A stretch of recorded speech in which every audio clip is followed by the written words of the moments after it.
Je suis Susanna Inglada, je suis une artiste espagnole catalane. I live in Amsterdam. So my work talks about gender, power dynamics, human condition, and I think it is social engaged. I work with collage technique. I love the cutouts. When I arrive in the studio, I start drawing some parts and cutting it up, and then building up an image. I have these fragmented parts that create a bigger narrative. That is the sort of the concept of the exhibition. They always talk between each other, each drawing. So I work basically with charcoal. I also work with acrylic and ink, but I also work with ceramics and textile and animation. So I make also like a stop motion with the cutouts.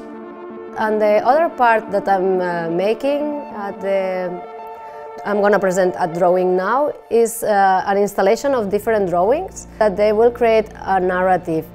I needed to make this drawing because I needed to think about the importance of being together now more than ever. Yeah, so they are always inviting you to get into certain emotions or thoughts through the drawing. I hope to create dialogue.